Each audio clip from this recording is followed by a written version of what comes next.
Hi, I'm Pam Krasinski, school psychologist here at West Aurora High School.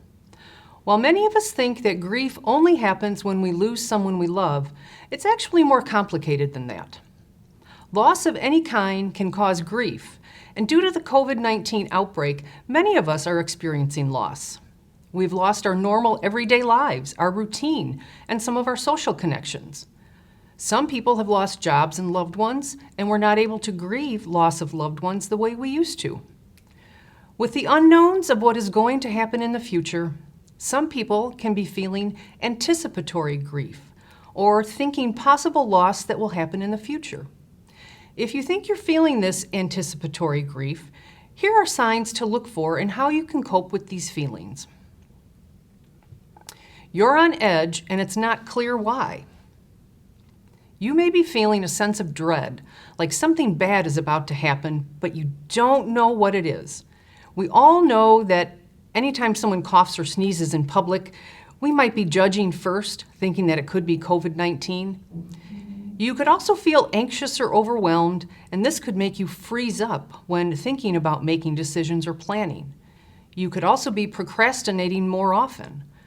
No matter what it is, regulating our emotions could be more difficult right now. You feel angry at things you cannot control. Being easily frustrated and having that feeling of frustration last longer than normal is a very common manifestation of grief. Smaller things like not getting a specific brand of food at the store because they are out might make us irritated now, where before it wasn't that big of a deal. If small problems suddenly make you angrier than you feel you should be, you're not alone.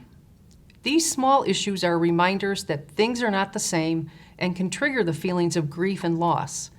But people don't always make that connection. You're resigned to the worst case scenario. With anticipatory grief, people try to prepare themselves for the worst, both mentally and emotionally. Sometimes we try to trick ourselves into thinking it won't feel so shocking or painful when it does come to that. If we're not careful, we can get ourselves into a trap. We may tend to feel hopeless as things unfold or continue to think that everything that's going to go wrong actually will, but that doesn't actually keep us safe. That chronic stress can impact our immune system in negative ways. So it's very important to practice self-care. Balance is the key. You find yourself withdrawing or avoiding others. When we feel overwhelmed and fearful of what is happening, it makes sense that we avoid other people. This protects us from their feelings of stress and anxiety. However, this may isolate us and increase our feelings of depression and anxiety. We need to stay connected to one another, but keep our boundaries to avoid taking on someone else's emotions. These boundaries may be telling a friend or coworker that you're having a really hard time with COVID-19 stuff, and I'd really rather not talk to you about that right now.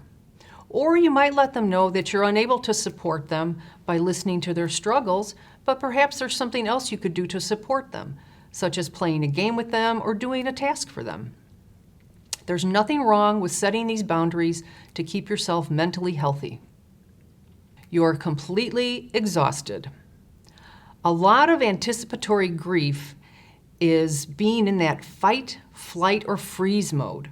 When we feel threatened, our bodies flood us with stress hormones, and those hormones keep adding up. All of these hormones can become a bad side effect on our bodies. We end up feeling worn down and exhausted. This can be a difficult time when so many people are talking about how productive they've been while self-isolating. But remember, you're far from alone in your pandemic-induced exhaustion.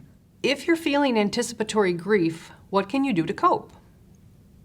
Validate and affirm your feelings. There's no reason to feel ashamed or criticize yourself for the emotions you're feeling. Everyone experiences grief differently and has different feelings. Be kind to yourself.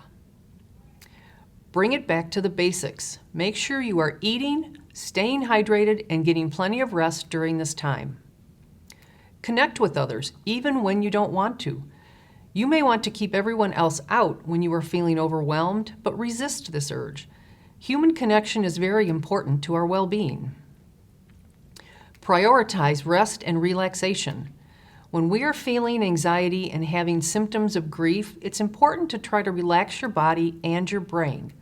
Try to find some time to meditate, pray, watch television, whatever makes you feel relaxed and lets you calm your brain for a while. Express yourself. Try to do something creative. Anything that might help. Journaling, dancing, making a collage, scrapbooking, painting, doing any kind of craft. These can all help you process your emotions. Talk to a professional. Many therapists have been able to continue to offer services through telehealth. They can meet with you over a video call, Zoom, or talk on the phone, and therapists are a great resource for moving through grief and anxiety at this time. Remember, you are not alone in what you are feeling right now. Many of us are feeling this grief, and you are worthy of support. The struggles you are feeling are normal and understandable. Be gentle with yourself. If you need more support, reach out. None of us have to be alone right now.